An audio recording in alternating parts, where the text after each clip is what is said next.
Bueno, pues buenos días a todos. Em, Dudas con los que vieron estos días con Carlos. Entiendo que empezaron a ver la parte de seguridad social para ver qué es lo que les corresponde en el momento de jubilarse y revisaron o recordaron, depende si ya tomaron seguridad social o no, cómo se calcula y los requisitos que se deben de cumplir para las personas que son generación de transición. ¿Dudas con eso?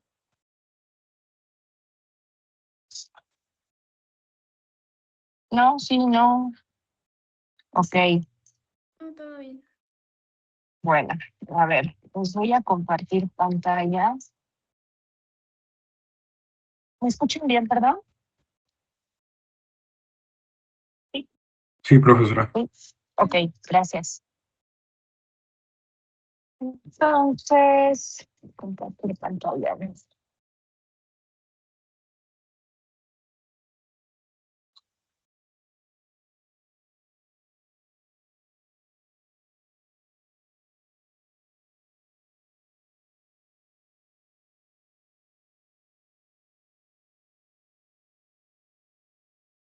ver, me parece que ahí ya pueden ver mi pantalla.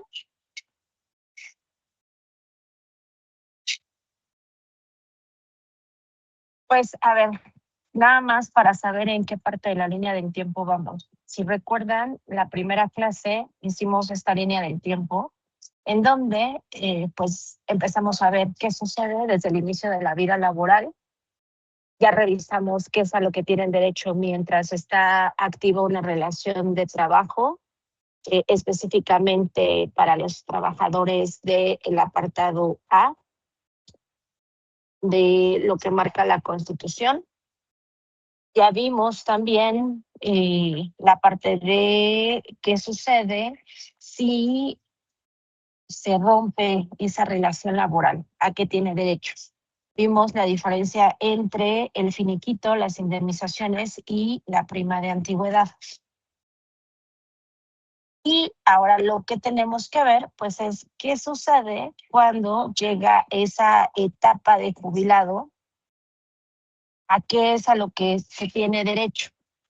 Pues en principio, pues esta etapa de jubilado debería de ser una etapa en donde los empleados pues ya no tengan que trabajar o ya no tengan una relación laboral activa. Y que si trabajaron en principio de manera formal durante toda su vida laboral, pues van a tener derecho a una pensión. Que eso es en lo primero en lo que se piensa cuando hablamos acerca de qué es lo que va a tener como ingreso una persona que ya se jubila, porque teóricamente ya no va a estar activo económicamente. ¿Saben qué no hice? Poner a grabar la sesión. En un segundo, voy a poner a grabar antes de que pasemos tiempo.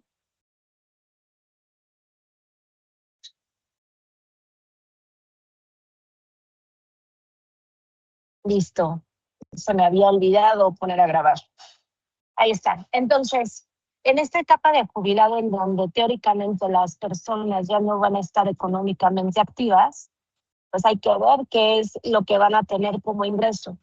Y como les decía, si nos estamos concentrando en quien va a tener una relación formal de trabajo durante su vida laboral activa, aunque no necesariamente haya sido del 100% del tiempo, porque normalmente lo que sucede es que se tienen interrupciones en donde las personas pudiesen tener periodos, ya sea de desempleo, años sabáticos, a lo mejor periodos con una relación informal de trabajo, pero sí al final del día sí mantuvieron durante cierto tiempo una relación formal y estuvieron cotizando de tal manera que van a tener acceso a una pensión por jubilación, pues entonces, en principio, lo que van a tener va a ser pues, su pensión. Además de esta parte de seguridad social, pues también, no sé si han escuchado la parte de la pensión para adultos mayores del Estado. ¿Quién la ha escuchado?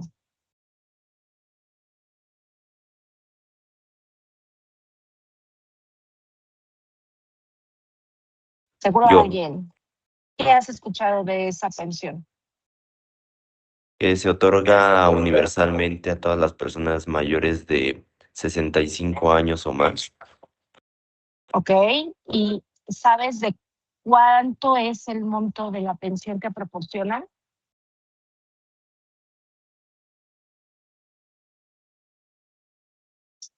¿O alguien lo sabe? ¿Alguien ha escuchado de cuánto es el monto? Como 6,400, ¿no? Porque bimestrales. Puedes hablar un poquito más fuerte porque yo te escuché muy bajita.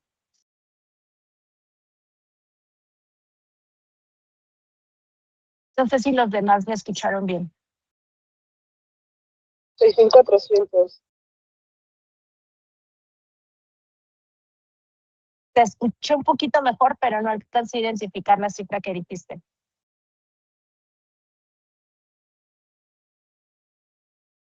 A ver, hagamos otro intento. ¿Puedes repetir? O si quieres ponerlo en el chat, igual también podríamos verlo ahí.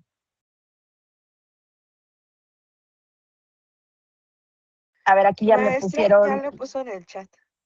Gracias. María Fernanda, 6,400 bimestrales. ¿Se acuerdan de cuánto es el salario mínimo?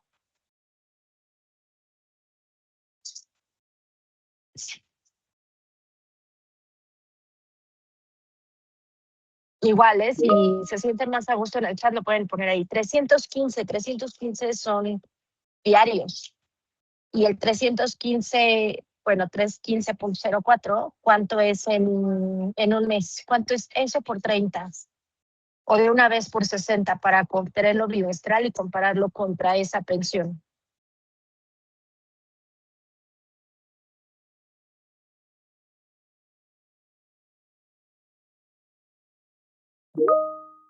$18,902.4.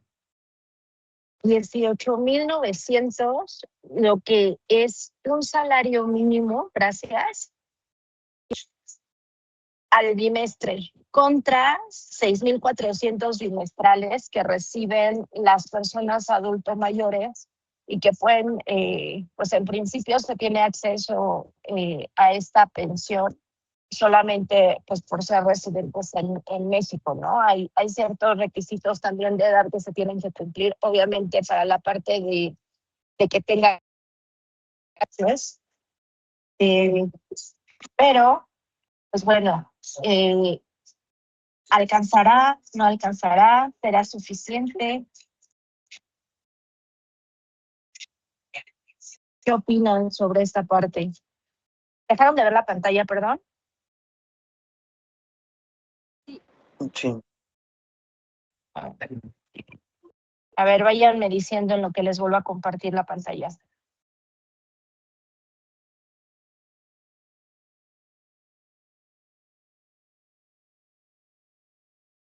Pues es que la verdad no sé si el gobierno asume que es el único ingreso de la persona o, bueno, del adulto mayor, o solo, según yo, solo es un apoyo, ¿no? Así se le llama. Es que Es no un estoy muy apoyo, segura. correcto, Ajá. es un apoyo. Mm. Y de ese apoyo, pues imagínense a alguien solo para tener, sé que nos vamos a concentrar en la parte de las personas que tienen una relación de trabajo formal, pero nada más para no dejarlo de lado, que sepamos cuál es la situación de los que son informales. Si una persona al final no cumple los requisitos en edad de jubilación para poder acceder a una pensión, ya sea por parte de por una relación de trabajo formal que hayan tenido o en una empresa privada o una relación formal de trabajo que hayan tenido con el Estado, pues entonces, si fue informal y no tiene acceso a ese tipo de pensiones, el ingreso que van a tener únicamente, si no trabajan, si no realizan ninguna actividad económica, pues va a ser este apoyo que da el Estado mediante esta pensión del adulto mayor. Entonces, de ahí vemos la primera necesidad del por qué vemos tantas personas en edad de jubilación trabajando y sobre todo trabajando de manera informal o en trabajos que pues no están adaptadas las condiciones para que ellos puedan estar cómodos haciendo el trabajo que sea que desarrollan. Y luego está quienes sí guardaron una relación formal de trabajo y que van a tener acceso a una pensión y que muchas veces no es suficiente para que se puedan mantener económicamente en esta etapa de vejez, en donde teóricamente pues es una etapa en donde ya no estarían trabajando. Pero además de estas pensiones, ¿qué otro tipo de ingresos se puede tener en la vejez? Yo aquí les puse unos ejemplos. Pues puede ser la parte de seguridad social, puede ser la pensión o las pensiones que se reciban, ya sea del apoyo del gobierno, como esto que estamos platicando, sean pensiones que se reciben a través de una empresa privada, también puede ser. También puede ser que las personas hayan procurado tener un negocio y que ese negocio les dé ingresos, o que hayan contratado un plan personal de retiro, que son muy conocidos en el mercado como PPRs. Estos PPRs o planes personales de retiro son contratos o instrumentos financieros que una persona como persona física puede acceder a través de una institución financiera, en donde va y contrata este instrumento, y cómo funciona es la persona se compromete a hacer ciertos ahorros durante cierto tiempo, desde que empieza hasta que define su edad de retiro. Y puede haber como dos tipos, hay muchas variaciones, pero los dos tipos principales para que ubiquemos cómo funciona esto es: puede definir cuál es el nivel de ahorro que va a tener periódicamente, o podría definir cuál es el beneficio al que quiere tener acceso, y que entonces a partir de ese punto se defina cuál va a ser la aportación que tiene que hacer periódicamente para alcanzar el nivel de beneficio que quiere obtener a través de este PPR. Otra fuente de ingresos podría ser las rentas. Y ahorita váyanle pensando en un ejemplo de qué fuentes de ingresos se les ocurre a ustedes a la vejez. Pero hay uno que es tradicional, pero conforme van avanzando las generaciones, pues se ve cada vez menos factible que esa fuente de ingreso en la vejez siga existiendo, que son los apoyos familiares, específicamente hablando de los hijos. ¿Y por qué les digo que está desapareciendo? Pues porque las personas cada vez tienen menos hijos. El número de hijos ha disminuido significativamente. Si volteamos a ver otras generaciones, por ejemplo, si pensamos en 2 o 3 generaciones antes de nosotros, pues veíamos familias en donde se tenían eh, entre 8 o 9 hijos, y pues en una estructura familiar de este tipo, en donde se tiene ese número de descendientes, pues la misma estructura permitía que entre esa base pues pudiesen sostener a los papás.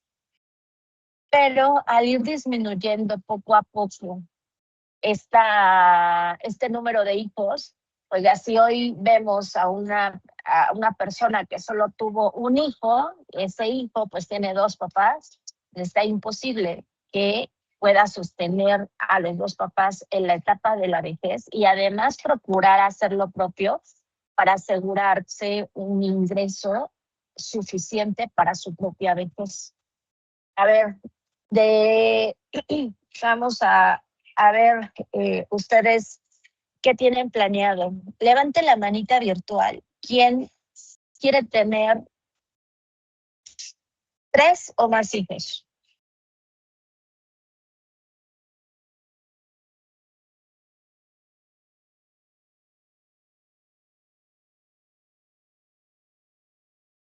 Ok.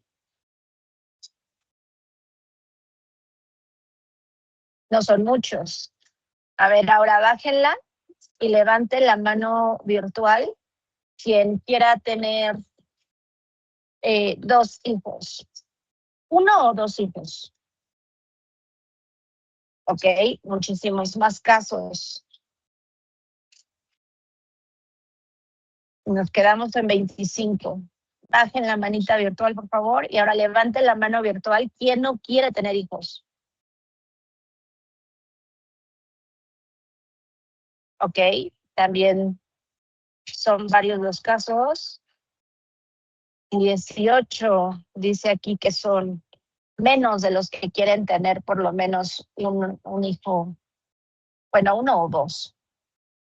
Pues en estas fuentes de ingreso en vejez y las fuentes tradicionales, quien levantó la mano y que dijo que no quería tener hijos, esta fuente de ingreso está pues definitivamente ausente si ese es el caso. No se van a tener ni ese apoyo familiar económico. Y hablando de la parte de vejez, no solo tenemos que ver la parte económica, sino también la ayuda que las personas, la familia o los hijos, pues le pueden dar a los adultos mayores. Porque una vez que se llega a la etapa de la vejez, si bien siempre nos concentramos en qué va a suceder con la parte económica, para en principio poder que pueda suceder que ya no tenga que estar contratado o que ya no tenga que hacer ninguna actividad que le genere un ingreso económico, pues no es la única parte, porque naturalmente pues las personas van perdiendo cierta fuerza física, ciertas capacidades. A lo mejor va a ser más difícil que puedan hacer todas las actividades por sí solos.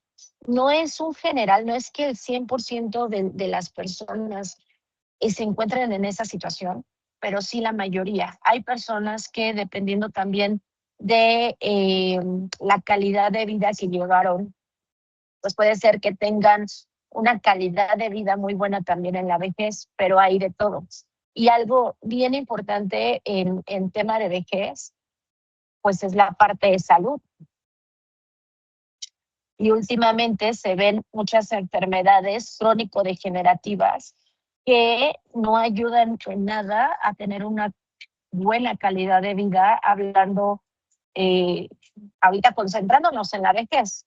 Claro que también estas enfermedades pueden afectar desde antes de la etapa de la vejez, pero ahorita pues estamos viendo justo qué sucede en la etapa de jubilación. ¿Qué enfermedades crónico-degenerativas se les vienen a la mente? ¿Cuáles han escuchado que encontramos actualmente? Pueden escribirlo en el chat si quieren. La diabetes. ¿Cuál otra? El EPOC, ok, que tiene que ver, es una enfermedad respiratoria. La artritis, que no te permite hacer tus cosas bien, dependiendo de qué tan grave sea. El Alzheimer, que puede ser muy peligroso, y sobre todo en esa, pues todavía se necesita una asistencia mayor. Hipertensión, el cáncer, Parkinson, varios mencionaron la hipertensión, demencia senil también, que estaba leyendo hace poco un artículo en donde decía que los casos de demencia senil han sido más numerosos últimamente. Y pues esto también afecta dependiendo de los hábitos que se tengan. La obesidad también es un problema en la salud que no ayuda en nada a tener una buena calidad de vida en cualquier etapa, pero pues sobre todo en el tema vejez, en donde ya también se necesita tener mayor cuidado en la salud. Enfermedades cardiovasculares también. Pues bueno, si se tiene presente alguna o algunas de estas enfermedades y no se tiene al 100% en el tema de salud, es un hecho que adicional a que es natural necesitar ayudas en esta etapa de la vejez. Entonces, si se tienen de este tipo de enfermedades, todavía es más evidente que esta ayuda es necesaria. Para quien recuerde de sus clases de seguridad social, y seguro les platicó esto Carlos, ahora que vieron el beneficio para las personas de generación de transición, en el cálculo de la pensión, en la parte de seguridad social se tiene considerado pues cuánto va a recibir la persona por pensión por vejez, y además se incrementa cierto porcentaje que se etiqueta como ayuda asistencial, y es un monto extra que se proporcionaba y todavía se proporciona a estas personas que entran en esta categoría de la generación de transición para tener acceso a esa ayuda asistencial.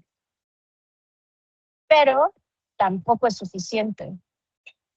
Si bien el tema de salud es caro, y para darnos una idea, si ustedes revisan los datos de cuánto es la inflación médica con respecto a la inflación general, la inflación médica está 3 veces arriba por lo general de lo que es la inflación general.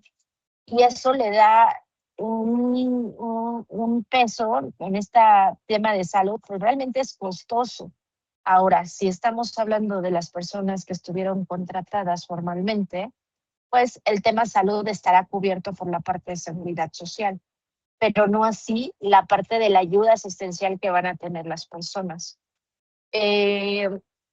En la ley, y para los que están en generación de transición y los que todavía se pueden retirar porque empezaron de esta forma, porque empezaron a cotizar antes del 1 de julio del 97, la ayuda asistencial representa el 15% de la pensión por vejez. Es decir, de la pensión que se calcula, 15% se pone como ayuda asistencial. Tienen que existir además de esto hay otros incrementos, pero bueno, eso es ya tema muy seguridad social, no vamos a entrar tanto a detalle.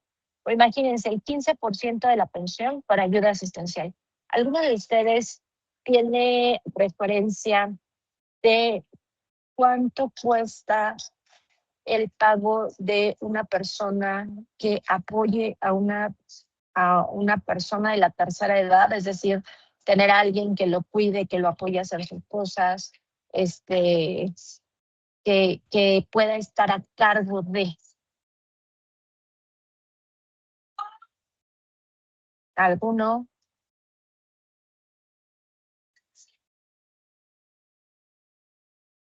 ¿No? No veo que nadie escriba en el chat. Bueno, pues dependiendo del tipo de ayuda y de apoyo que necesite, es decir, si necesita solamente a alguien que lo acompañe y lo ayude a hacer sus cosas, o necesite a una persona que tenga conocimientos de enfermería, y dependiendo qué tan especializados y si el cuidado debe de ser durante el día o durante la noche, el costo de este apoyo puede estar entre los 5,000 y los 12,000 pesos, más o menos. Les digo, dependiendo del tipo de cuidados, si estamos hablando de cuidados durante el día o cuidados durante la noche. Entonces, entre 5,000 y 12,000 pesos a la semana. Imagínense, es realmente una parte muy cara. Y entonces, pues aquí hay otro problema que se tiene que resolver. Y entramos a esto porque les comentaba que una parte bien importante en las fuentes de ingreso en la vejez pues eran los apoyos familiares de los hijos, no solo en el tema económico, sino en el tema de la ayuda, el apoyo que se puede tener para las personas de la tercera edad.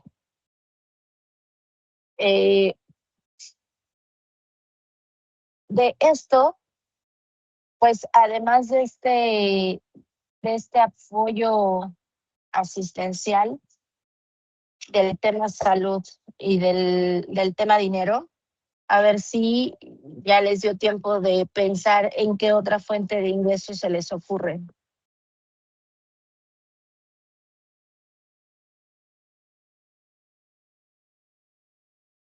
Lo pueden escribir en el chat también, ¿eh? renta de propiedades,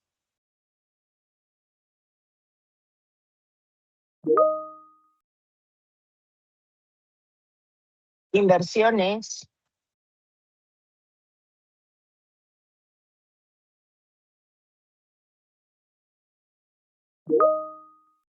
Utilidades de sus negocios o algo de su empresa. las que, perdón, A las utilidades. utilidades de que de algún negocio, de alguna Ajá, sí, de empresa. alguna empresa o algo que pueda tener.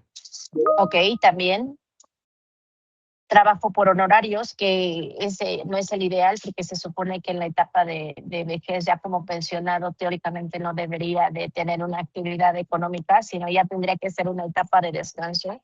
Pero sí, también pueden tener ingreso a través de trabajos. ¿Qué más?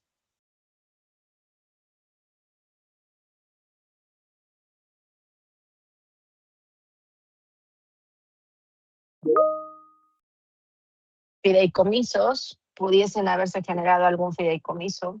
Y podemos pensar en otras posibilidades con las cuales sean a través de la suma de todas estas cosas que una persona pueda tener un buen ingreso a la vejez. Ahora de ahí, ahora sí vámonos a concentrar en la parte justo de seguridad social. ¿Qué sucede con esto? Que ya empezaron a platicar algo de esta parte con Carlos, pero pues bueno, vamos a ver aquí la parte de seguridad social. Primero, ¿no? Y nada más como para insistir y recordar algunas cosas. Para efectos de seguridad social, siempre vamos a tener definido el salario base de cotización.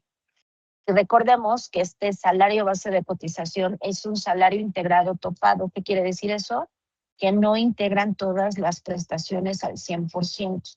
Esto para tenerlo como referencia, porque además de ver cuál es el beneficio que se va a llevar una persona en la edad de retiro por vejez, necesitamos saber cuál es el beneficio que se lleva y además también cómo estuvo aportando a seguridad social para obtener este beneficio.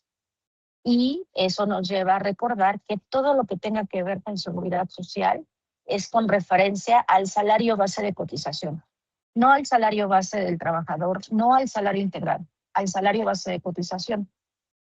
Y este salario base de cotización al menos debe de ser un salario mínimo, que son los 315.02 en zona general, un 0.4 es ahí, y máximo 25 UMAS.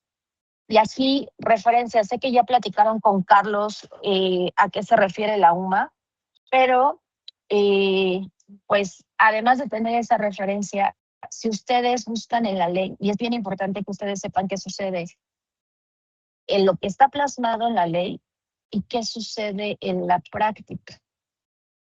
De lo que está en la ley, si ustedes buscan en el artículo 27 de la Ley de Seguridad Social, cuál es el salario integral, el salario base de cotización, ahí les va a decir cuáles son los conceptos que integran.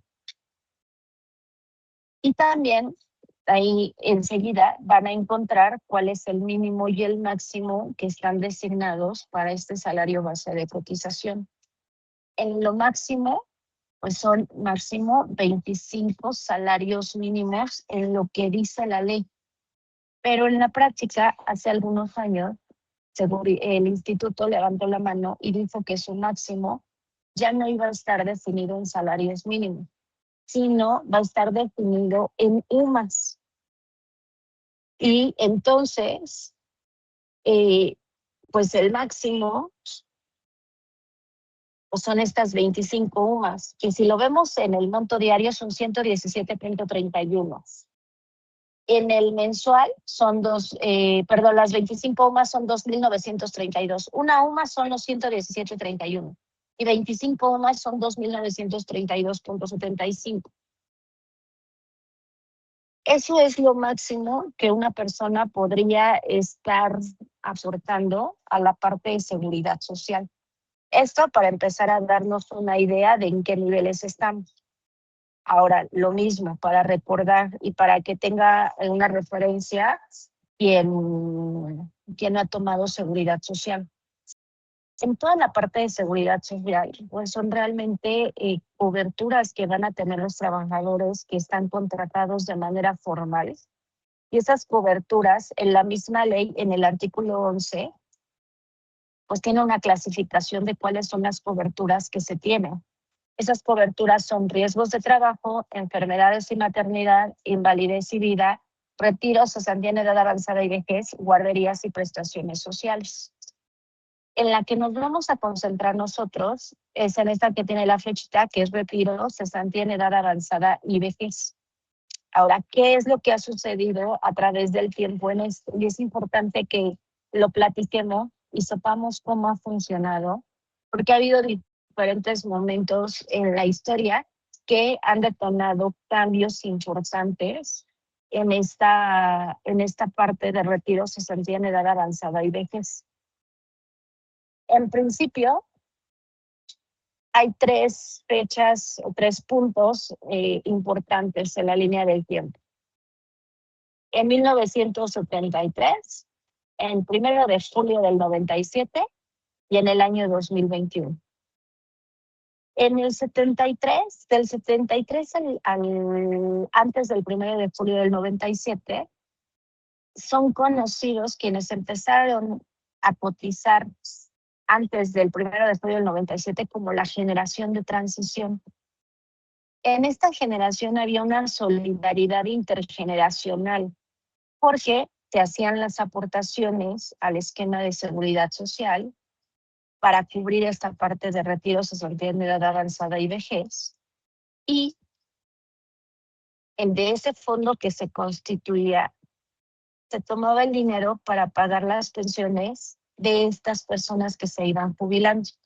Ya con Carlos vieron cuáles son las condiciones y cómo se hace el cálculo de la pensión para esta generación de transición. Pero el 1 de julio del 97 sería un cambio bien importante. Se quita esa solidaridad intergeneracional y se cambia el esquema a un esquema de cuentas individuales, en donde pues cambia completamente y ahora el beneficio ya no funciona a través de la tabla de las cuantías básicas, sino funciona, tú ahorras en tu cuenta de Afore, en tu cuenta individual. Y lo que llegues a contar durante toda tu vida laboral formal a través de las aportaciones que haces y que son etiquetadas como estas cuotas sociales, pues va a ser lo que vas a tener a tu disposición para poder retirarte. Y después viene un cambio importante en una reforma que hicieron en el 2021, en donde si bien sigue siendo un esquema de cuentas individuales y el beneficio sigue siendo el saldo acumulado en la Afore y ya después vamos a entrar en detalles de cuáles son exactamente las características que se deben de cumplir para tener acceso o no a una pensión garantizada. El cambio importante en el 2021 es que me piden menos semanas cotizadas y además también el nivel de aportación a las subcuentas de retiro y cesantía en edad avanzada y vejez cambia, dependiendo del nivel salarial y dependiendo del año en el que estemos. La verdad es que los cambios que hicieron en el 2021 sí hay un impacto positivo en el sentido de el ahorro para la vejez empieza a crecer, pero también tiene sus contras, sus desventajas. Ahorita vamos a ver qué es lo que sucedió y qué es lo que pusieron. Si recuerdan, pues se tienen 2 tipos de retiro, ya sea retiro por vejez o retiro por cesantía en edad avanzada. Para el retiro por vejez, en la generación de transición, piden una edad mínima de 65 años. El requisito que se mantuvo tanto en la generación de transición como se mantiene en la generación de cuentas individuales. sin importar si empezó antes o después de los cambios que se hicieron en 2021. Para el retiro por cesantía en edad avanzada, el requisito de edad está entre 60 y 64 años y es el mismo requisito de edad que se considera para la generación de cuentas individuales, independientemente si estamos hablando de la reforma de 2021. Me paso a este cuadrito, está ya más, un poco más ordenado para que veamos todos los elementos a la vista, los tengamos todos ahí. Ahora, en cuanto a edad, se mantiene, sin importar qué generación sea la persona. Pero ¿qué sucedió con las cotizaciones, con las semanas cotizadas que son necesarias? Si estamos hablando de una generación de transición, el mínimo de semanas cotizadas que debe tener una persona para poder obtener su beneficio, ya sea por vejez o por cesantía en edad avanzada, son 500 semanas, que aproximadamente son 10 años. Para la generación de cuentas individuales, ese requisito cambió y empezaron a solicitar un mínimo de 1,250 semanas cotizadas. ¿Cuántos años son 1,250 semanas? Para ponerlo en proporción en años contra la generación de transición.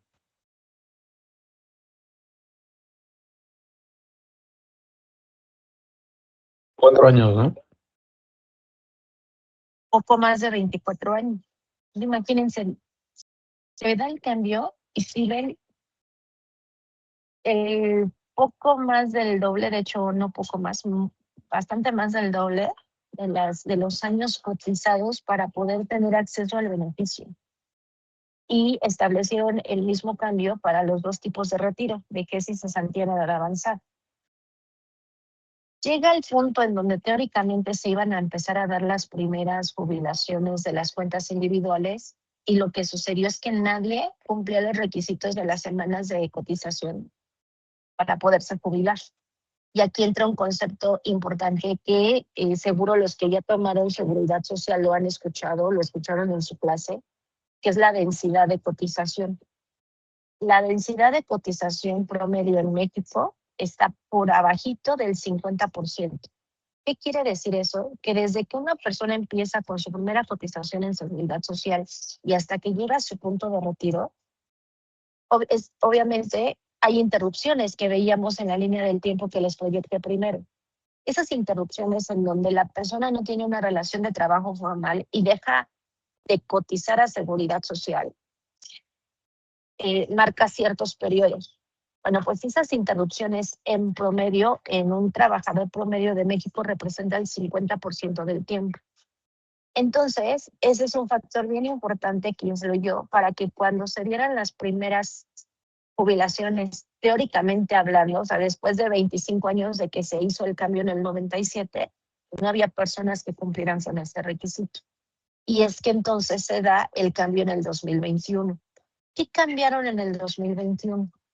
Pues de entrada, las semanas necesarias cotizadas para poder tomar el beneficio. Y dijeron, las vamos a bajar.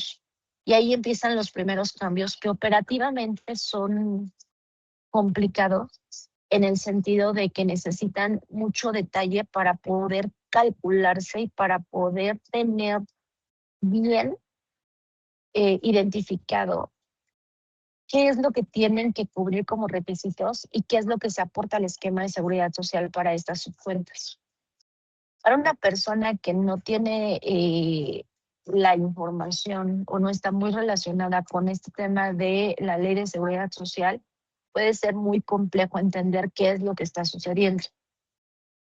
Si lo queremos tener como muy resumido, en este año lo que dicen es, vamos a cambiar, vamos a pedir 750 semanas cotizadas para que las personas se puedan retirar. Pero no se va a quedar en 750. A partir de este momento, van a incrementarse 25 semanas de cotización a los requisitos por año transcurrido hasta llegar a 1,000. El tope es en 2030, es decir, desde el 2022, 2023, 2024, 2025 y así hasta 2030, las semanas cotizadas necesarias para tomar el beneficio son diferentes. Cada año que transcurre son 25 semanas extra, tanto para el beneficio de vejez como para el cesantía en edad avanzada. Si ustedes buscan en internet la ley, en los transitorios van a encontrar las tablas con las cuales se debe de calcular todo lo relacionado con el beneficio. Aquí yo les estoy proyectando el diario oficial de la Federación en donde publicaron el cambio. Y miren, ahí está, año 2021, 750. Y si se dan cuenta, van incrementando 25 semanas por cada año transcurrido. Ahorita estamos en el 2026. Sé que se ve medio borroso, así es como lo encuentran en el diario oficial y así lo encuentran también en la ley.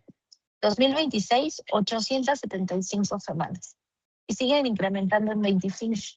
Entonces, hoy por hoy, quienes se vayan a jubilar, si hayan empezado a cotizar a partir del 1 de julio del 97, es decir, sea en generación de cuentas individuales, para saber cuántas semanas de cotización les pide el mínimo, debemos de saber en qué año se va a jubilar para poder determinar cuál es ese requisito de jubilación.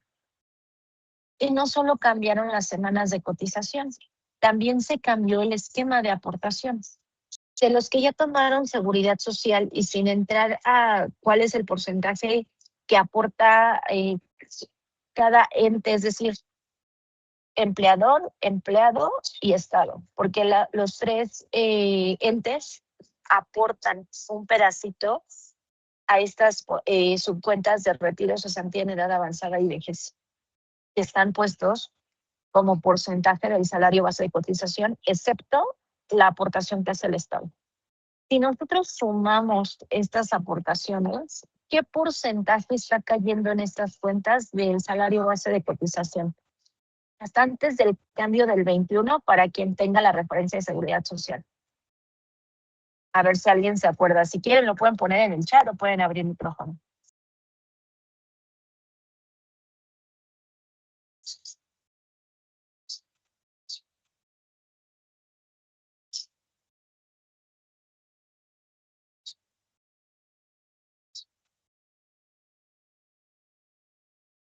¿Alguien? No me acuerdo, la verdad. Ok. Ese numerito que les voy a decir ahorita, hay que recordarlo.